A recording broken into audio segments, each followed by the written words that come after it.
At number 8, we have the Atlanta Legends, a team that was really close to beating the Iron this week. They were just a touch. I mean, the offense got into the red zone. They got the yardage. They really moved the ball in the Iron pretty well. They just couldn't get in the end zone, and, that was the problem.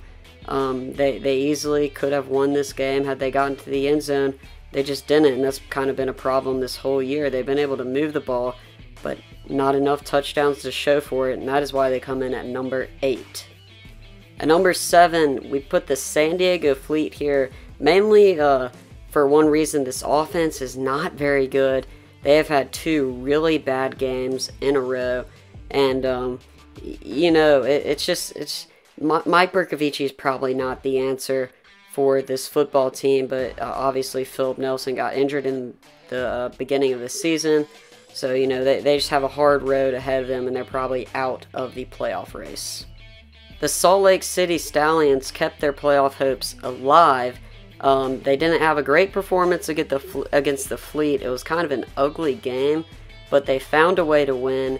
And, Woodrum is finding his receivers more. Pearson L has emerged. I'd like to see Joel Bagno get some more carries and get some more production. But, this defense is so good.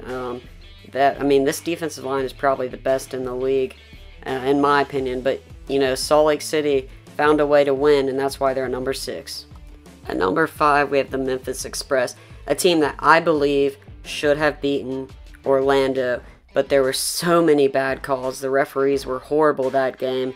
They really got the game taken away from them. And it's a shame because they have been playing well. They beat the Iron. They've just been playing so well ever since Brandon Silvers came in at quarterback. This offense has looked different. Reese Horn has been playing well. McGee has been a good running back. But they just got this game robbed. The Commanders come in at number 4. Yes, they have fallen. Arizona found a way to really stop the Commanders' offense. They came out wanting to run, and Arizona didn't let them do it, and that was basically the story of the game. Too many empty drives and turnovers. Marquis Williams came in for a change of pace at quarterback. He wasn't really able to pass very well. Maybe Logan Woodside would have been better. I don't really know what they're going to do with the quarterback situation here. The defense was playing well. They're doing all that they could do, just the offense really struggled, and they weren't able to run like they had wanted to on the Arizona defense. The Birmingham Iron are at number 3, one because they clinched the playoffs. They also just keep winning and finding ways to win with a struggling offense. They might have a new quarterback under center. Luis Perez struggled a little bit, and Keith Price came in. He was able to move the offense a little bit more. He was not really asked to do much. He kind of just being the game manager, getting the clock down.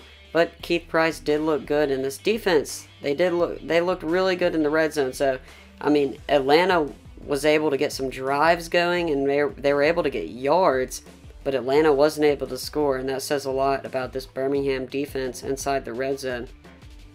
Everybody started to freak out. I put Orlando at number 2, and before you click off, let me tell you why. Orlando probably should have lost this game. You can ask Mike Singletary. I think the refs were not on the Memphis Express's side. They very easily could have lost this game, maybe should have lost. I don't know how it would have ended up had the play calls gone the way for Memphis. But, they were really close to losing this game, and they have not looked like the team that we have seen in the beginning of this season. These past 2 weeks, Orlando has not been the Orlando Apollos team that we have seen in the beginning of the season. Now, Memphis has gotten better, and Arizona came in with a great game plan, but I have to reward Arizona. It's more of an Arizona thing. I have to reward them for beating the Commanders badly, and also, they did beat Orlando at Orlando. Alright, here come the comments. Why are you ranking Arizona over the Orlando Apollos? Excuse me. I'm doing it because they just went into San Antonio, pretty much manhandled them. They had control of that game. If you're watching it, the crowd was out of the game. People were leaving the stadium. They have fought back. Lots of people counted this team out, They have fought back into it. They beat Orlando at Orlando and San Antonio at San Antonio, and then they host Birmingham this week. They have a real opportunity to beat like the best, you know, top 3, maybe 4 teams in the league. And to me, that earns a number 1 position. I know that they're 5-3 and Orlando only has 1 loss, but guess what? That 1 loss is to Arizona.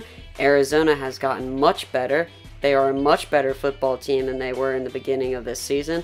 They have made massive strides on offense, and I'm just going to reward them for what they have done.